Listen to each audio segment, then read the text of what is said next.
Ito na nga ang kwento.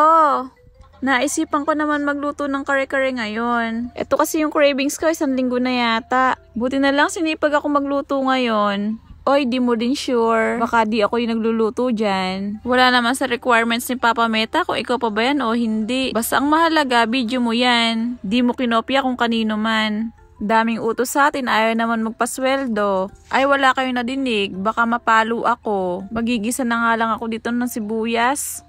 Teka pala, prito ko pala muna yung mga gulay ko.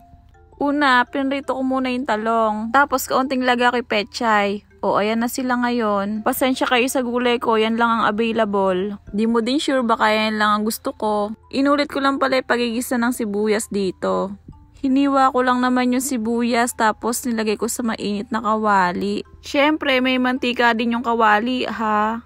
Di naman siguro magigisa yun kung walang mantika. Fast forward, naitalbog ko na rin pala yung karne. Yung binili kong karne is yung buto-buto. Wala lang, basta gusto ko siya. Pinalambutan ko nga rin pala siya dyan ng 3 araw. Gusto ko kasi yung sobrang lambot, yung nalalaglag na siya sa buto. Tapos, ito pala yung pinagbabawal na technique, yung mamasitas. Nilagyan ko na para talagang lasang kare-kare siya. Nag-add din pala ako ng peanut butter. Yan yung peanut butter namin dito sa Japan.